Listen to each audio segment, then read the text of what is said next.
The quietest men in any room are usually the ones paying the most attention.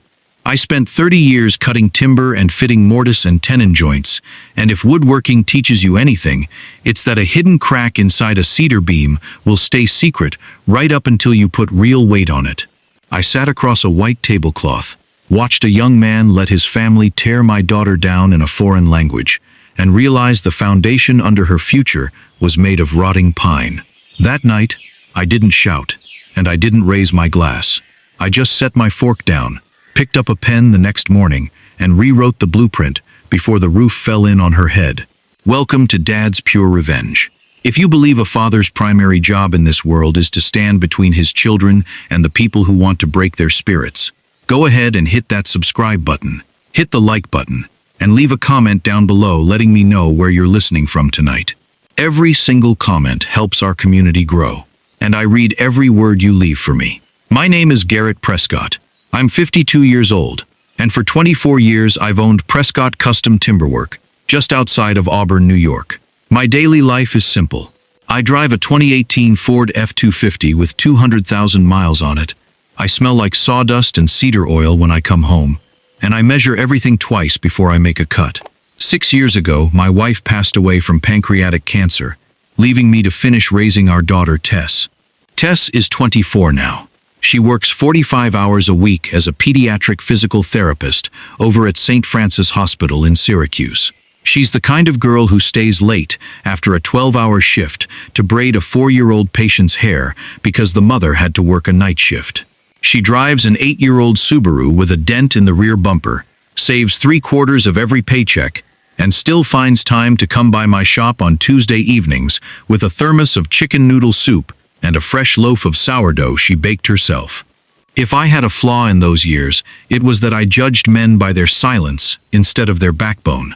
When Tess brought Leland Fontaine home 18 months ago, I saw a polite, quiet 26-year-old architect who spoke softly and took his shoes off at the front door.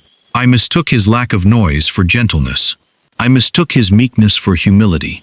I let him stay in the cottage apartment behind my workshop rent-free for 8 months so he could save money for their wedding, never asking him tough questions because I thought giving him space was the decent, trusting thing to do.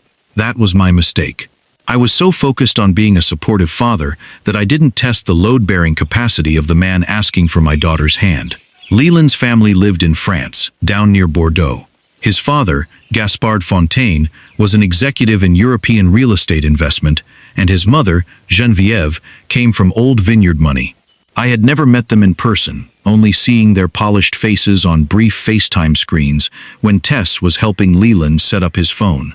But 6 weeks before the wedding, Gaspard and Geneviève flew across the Atlantic to spend 4 days in upstate New York to finalize what they called the family arrangements. Thursday, October 12th, 4:30 in the afternoon. 3 hours before the dinner that changed everything, my regular hardware supplier, Orson Whitlock, pulled his battered blue Dodge Ram into my shop bay.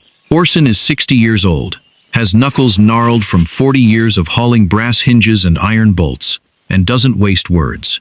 He walked through the sawdust, reached into his jacket pocket, and set a small, heavy box made of solid Quebec cherry wood on my workbench. "Crafted that last night," Orson said, wiping his thumb across the polished wood grain. "It's a ring box for Tess. Custom brass latches. Her mother would have liked the finish on it, Garrett. No charge. Just wanted the girl to have something real to hold her band in on the morning of." I looked at Orson, a man who had putting in 12-hour days at his supply yard for 3 decades, giving up his Wednesday evening just to carve a hinge for my daughter out of pure kindness. That's what real strength looks like. It doesn't announce itself. It just shows up and delivers.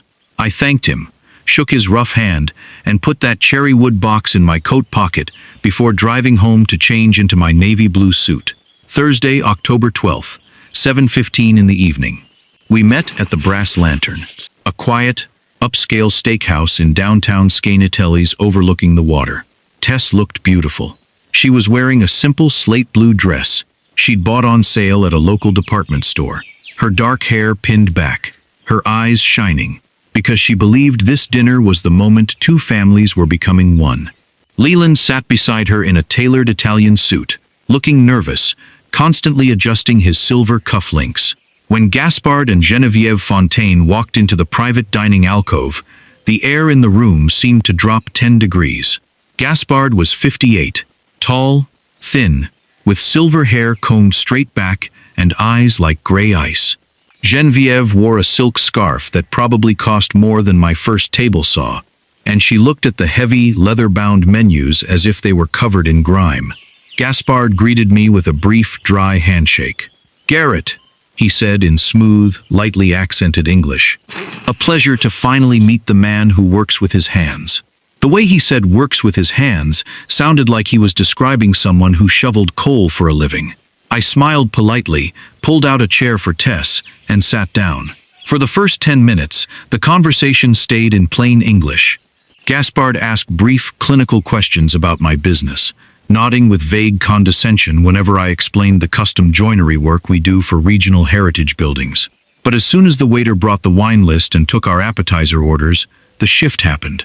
Gaspard looked across the table at his wife, picked up his glass of water, and spoke in crisp, fast, fluid French. "Look at this place," Gaspard said in French, his tone utterly flat and dismissive. "A rustic tavern masquerading as fine dining. The air smells of grease and damp wool." Geneviève dabbed her lips with a cloth napkin and replied in the same tongue, her voice dripping with soft disdain. "What did you expect, Gaspard? We are in the middle of nowhere. Look at the father's hands. The nails are stained. He probably spent the afternoon in a shed." They didn't know one vital detail about my life.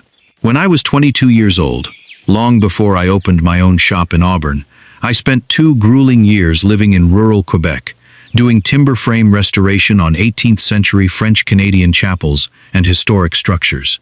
I lived with a family in Trois-Rivières who spoke zero English.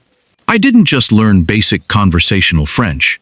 I learned the language down to the bone, the idioms, the regional cadences, the subtle insults, and the formal structures. I can read a French legal document as easily as I read an American blueprint, but I didn't say a word. I sat in my navy suit, kept my face completely blank, and took a slow sip of my iced water. Leland shifted in his chair. He spoke fluent French, of course. He heard his mother mock my hands. He heard his father insult the restaurant Tess had carefully selected 3 weeks in advance. Did Leland jump in? Did he say, "Mother, please, let's keep the conversation in English so Tess and her father can participate"? No. Leland looked down at his bread plate, tore off a small piece of crust, and said nothing. Tess, sitting beside him, smiled innocently, completely unaware. "Is everything okay with the wine selection, Mr. Fontaine?" she asked gently, her voice warm and clear. "If you prefer a different vintage, the sommelier here is very knowledgeable." Gaspard looked at my daughter, smiled a tight, patronizing smile in English, and said, "No, my dear, the wine will be fine. We were just discussing the architecture of the building." Then he turned back to his wife and spoke again in French. "She speaks like a country school teacher," Gaspard murmured in French, taking a slow sip of Cabernet. "So earnest, so basic. It is painful to listen to her try so hard." Geneviève chimed in, her eyes sweeping over Tess's slate blue dress. "The dress is off-the-rack polyester, Gaspard. Did you see her hands? Rough at the knuckles. She works in a hospital moving children around all day. Leland could have married the daughter of the magistrate in Lyon. Instead, he settles for a girl whose entire inheritance will be a rusty pickup truck and a pile of pine boards." My heart pounded once, hard against my ribs, like a heavy mallet hitting a wedge. A cold, crystal-clear focus settled behind my eyes. The worst real pain isn't something that makes you jump up and knock over a table. It's quiet. It's the sound of a gate clicking shut forever. I looked at Leland. The young man my daughter loved with her whole heart sat right there, under the warm yellow lights of the restaurant, sipping his imported wine, hearing his mother call Tess's hands rough and her life worthless. He didn't blink. He didn't even look up to meet my eyes. He just sat there, spineless, letting his parents butcher my girl's dignity, while she sat 2 inches away, holding his hand under the table. Before we move on to what happened next, take a quick moment to hit that like button if you've ever had to sit quietly while someone showed you exactly who they really were. It helps the channel immensely, and I truly appreciate your support. Gaspard leaned forward, cutting his filet mignon, and spoke to his wife in French once more. "We will let the civil ceremony happen in 2 weeks as planned," he said casually, as if discussing the purchase of a used lawnmower. "Once the marriage license is registered, Leland will present the prenuptial draft my notary in Paris prepared. We will insist that any property her father owns, especially that lakefront parcel on Skaneateles Lake he bought 20 years ago, be put into the joint marital estate. The girl is naive. She will sign whatever Leland puts in front of her. Within 5 years, we will manage the assets, and Leland can relocate back to Bordeaux where he belongs." That lakefront property was 14 acres of pristine timberland on the east shore of Skaneateles Lake. I had bought it in 1999 with money my late wife and I saved by working 70 hours a week. It was worth nearly $1.8 million now. I had kept it quiet, intending to deed it over to Tess as her inheritance when I turned 60. Gaspard Fontaine thought he was going to walk into my town, insult my daughter's hands, call her unrefined in his native tongue, and then use his weak-willed son to absorb my family's hard-earned legacy into his European real estate portfolio. I didn't yell. I didn't smash my glass.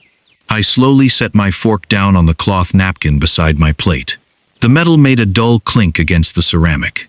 That was the moment the switch flipped inside my chest. "Is everything all right, Dad?" Tess asked, noticing my movement. She reached over and touched my wrist. Her fingers were warm. Yes, her knuckles had small calluses from years of holding on to pediatric therapy bars and lifting disabled children into wheelchairs. They were the hands of a worker, the hands of a woman who cared for people. They were holy hands, and the arrogant man sitting across from us wasn't fit to sweep the floor she walked on. "Everything is fine, sweetheart," I said softly, looking her right in the eye. "Just enjoying the meal." Friday, October 13th, 8 in the morning. I didn't sleep a wink that night. At 8 sharp the next morning, I drove straight past my woodworking shop and pulled into the gravel parking lot of Webb & Logan, attorneys at law, in downtown Auburn. Clinton Webb, an old friend who had handled my wife's estate and my commercial shop leases for 25 years, was sitting at his desk with a steaming mug of black coffee. "Garrett," Clinton said, standing up to shake my hand. "You look like you haven't slept. What's going on? Is the wedding prep running off the rails?" "Clinton," I said, taking a seat across from his heavy oak desk, "I need you to pull up the deed for the 14-acre parcel on East Lake Road." He nodded, typing on his computer keyboard. "Got it right here. It's in your personal name. Clean title, no liens. What are we doing with it? Setting up the joint deed for Tess and Leland like you mentioned last month?" "No," I said, my voice steady and quiet. "We are doing the exact opposite. Over the next 2 hours, Clinton and I drafted an airtight legal structure. I transferred the entire 14-acre Skaneateles Lake parcel, along with my commercial woodworking business and my personal residence, into an irrevocable sole beneficiary trust. The sole beneficiary was named as Tess Prescott, and Tess Prescott alone. Clinton drafted specific, aggressive anti-marital clauses into the trust documents. Under the terms of the trust, no spouse, present or future, could ever claim an interest in the assets. The property could never be pledged as collateral for any marital debt, could never be liquidated in a divorce settlement, and could never be transferred into a joint account under any circumstances. Furthermore, I added a strict oversight clause. If any outside party attempted to initiate legal action to challenge the trust structure, a liquidating penalty clause would immediately trigger, converting the real estate into a permanent charitable foundation for pediatric physical therapy at St. Francis Hospital, leaving zero value for any outside claimant. "This is ironclad, Garrett," Clinton said, leaning back and wiping his glasses. "Whoever tries to touch this land will hit a brick wall built of titanium. But tell me something. Did something happen with the boy?" "The boy doesn't have a spine, Clinton," I said plain and simple. "And his father thinks I don't know the difference between white pine and white oak." Friday, October 13th, 2:15 in the afternoon. While I was at the lawyer's office, the missed calls began. My phone buzzed in my pocket. "Leland, missed call number 1. 10 minutes later, missed call number 2. By 3 o'clock, there were 6 missed calls from Leland and 2 text messages. "Garrett, My father wants to review some financial paperwork before the wedding rehearsal tomorrow. Can we meet at your shop? Garrett, please call me back when you get a moment. It's urgent regarding the estate planning. I didn't reply. I drove back to my shop, swept the sawdust off the main workbench, and placed Orson Whitlock's Quebec cherry wood ring box right in the center of the clean wood grain. I sat on a stool, picked up my timber gauge, and waited. Saturday, October 14th, 10 o'clock in the morning. The pre-wedding family brunch was held at an upscale country club in Skaneateles. The room was bright, filled with white linen tablecloths, fresh floral arrangements, and soft piano music playing in the background. Tess was sitting at a corner table with her two bridesmaids, laughing, looking at flower samples. Gaspard, Geneviève, and Leland were standing near the grand fireplace, holding espresso cups. Gaspard saw me walk in through the double doors wearing my dark gray wool coat. He immediately set his cup down on a tray, whispered something to Geneviève, and walked toward me with a smug, satisfied smile on his face, Leland trailing 2 steps behind him like a quiet shadow. "Garrett," Gaspard said in English, his tone smooth, almost theatrical. "I am glad you made it. We missed you yesterday afternoon. I asked Leland to contact you. We need to discuss the financial structure of the marriage. In our family, we believe in clarity. I have my legal team in Paris preparing a comprehensive agreement to combine the property assets, specifically your lakefront lot, into a single investment trust managed under the Fontaine family umbrella." He stood there, perfectly tailored, hands in his suit pockets, assuming he was dealing with an uneducated local carpenter who would feel honored to have his small-town land managed by a wealthy European executive. Leland stood beside him, staring at the floor, refusing to look me in the eye. I stopped 2 feet from Gaspard. I took my hands out of my coat pockets. I didn't raise my voice. I didn't look angry. I looked at Gaspard Fontaine the exact same way I look at a piece of rotten pine before I discard it into the scrap bin. Then I spoke. Clean, fluent, unhurried French. "Monsieur Fontaine," I said, my pronunciation crisp, carrying the thick, authentic weight of Quebec timber country. "You should be very careful when you speak about combining family assets in a room full of people who actually build things." Gaspard froze. The smug smile on his face vanished so fast it looked as if someone had slapped him across the mouth. His eyes widened, his posture straightened, and he stared at me in total paralyzed shock. Geneviève, who had just walked up carrying a plate of pastries, stopped dead in her tracks, her hand dropping to her side. I didn't stop. I continued in French, my voice steady, calm, and completely unbothered. "On Thursday evening at the Brass Lantern," I said, leaning in slightly, "you sat at my table, ate steak paid for by my daughter's hard work, and called this town a dump. You called my daughter an unrefined country girl. You made fun of the calluses on her hands, hands that spend 40 hours a week helping paralyzed children learn to walk again. And you told your wife that within 5 years you would strip her of her inheritance and push her out." Leland's face went completely white. He gasped, looking at his father, then at me. "Garrett, you speak French?" I turned my eyes to Leland. I didn't yell at him. The truth told plainly is heavier than any scream. "I spent 2 years in Quebec before you were even born, son," I said in quiet English, switching back so there was zero misunderstanding. "I understand every word your father said. And more importantly, I understood every moment of your silence." Leland swallowed hard, stuttering. I was just trying to keep the peace, Garrett. My father is very set in his ways." "You weren't keeping the peace, Leland," I said, interrupting him calmly. "You were protecting your comfort at the expense of the girl you promised to honor. A man who lets his parents tear down his bride over dinner just to keep his inheritance safe is not a man ready to be a husband." Gaspard tried to step in, his face flushing dark red, his composure completely shattered. "Now see here, Prescott. You cannot speak to my son like that. This is a private family matter, and if you think you can manipulate the terms of this marriage, there are no terms to manipulate, Gaspard," I said quietly, reaching into my jacket pocket and pulling out a single white envelope containing the stamped, notarized trust documents Clinton Webb had filed an hour earlier. I held it out and set it on the high-top table between us. That is a copy of the Prescott Family Irrevocable Trust, I said in French, looking Gaspard dead in the eye. The 14 acres on Skaneateles Lake, my shop and my home, are legally locked away. They belong strictly to Tess. No spouse can ever touch a square inch of it. No court can divide it. And if anyone attempts to file a lawsuit against it, the entire property immediately liquidates into a permanent charity for pediatric physical therapy. Gaspard's mouth opened slightly, but no sound came out. The calculated financial maneuver he had been planning for 6 months had just collided with an immovable wall of solid American law. I turned my back on Gaspard and Geneviève without another word. They didn't exist to me anymore. I walked across the country club carpet over to the corner table where Tess was sitting with her friends. She looked up at me, seeing the calm, settled look on my face. "Dad?" she asked, setting down a ribbon sample. "Is everything okay? What were you talking about over there with Leland's parents?" I sat down in the empty chair beside her, reached into my coat, and pulled out the small Quebec cherry wood ring box Orson Whitlock had made by hand.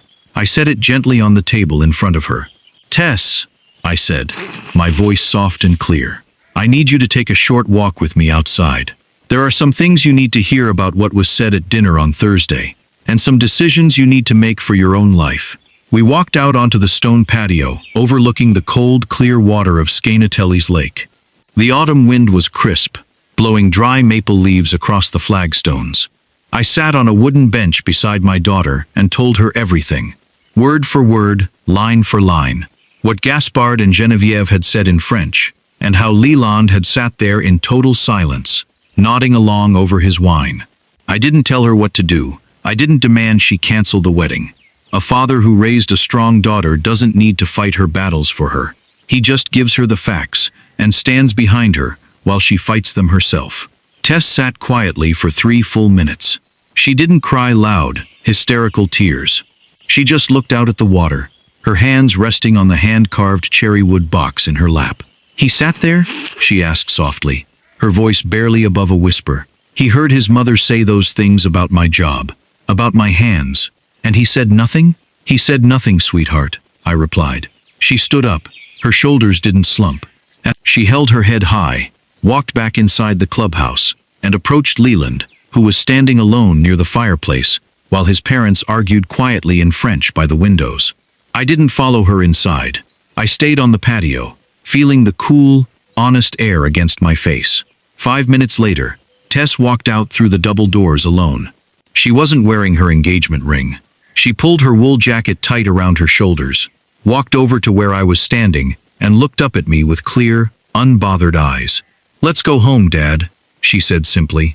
"We have timber to cut." Leland tried calling her 38 times over the next 48 hours. His father sent 2 formal letters through a lawyer trying to dispute the trust structure, but Clinton Webb sent them back unopened with a single-sentence reply. "The trust is irrevocable, final, and unassailable under New York state law." Within a week, the Fontaine family packed their bags and flew back to Bordeaux. They got exactly what they deserved. Nothing. No land, no influence, no piece of my daughter's life, and a quiet, humiliating exit from a town they thought they were too good for. Sunday, November 5th, 11 o'clock in the morning. 3 weeks later, the sun was shining bright over Skaneateles Lake. The air was cold, smelling of cedar and wet oak leaves. I stood on the high ridge of our 14-acre lakeside property, holding a measuring tape in one hand and a wooden stake in the other. Tess was standing 20 feet away in her work boots and a plaid flannel jacket, holding the other end of the steel tape. We weren't building a house for a man who didn't respect her. We were laying out the perimeter for a small, beautiful timber-frame physical therapy clinic, a place where kids from St. Francis Hospital could come for outdoor rehabilitation by the water, funded directly by the timber workshop and built by my own hands. Orson Whitlock's Dodge Ram pulled up the gravel drive, stopping near the edge of the clearing. He stepped out, carrying a tool belt over his shoulder, walking through the fallen leaves with his rough, steady stride. "Need a hand setting the corner posts, Garrett?" Orson called out, his voice echoing across the quiet water. I looked at Orson, then at my daughter, who was smiling as she hammered a cedar stake into the dark soil. "Yeah, Orson," I called back, smiling for the first time in a month. Grab the mallet. We're building something that's going to last. There is a quiet strength in knowing that when people show you their true colors, you don't have to get dirty fighting them in the mud. You just lock the doors, protect the people you love, and let the truth do the work for you. Real dignity doesn't shout. It just sets its fork down and walks away into the clear light of day. Thank you for listening.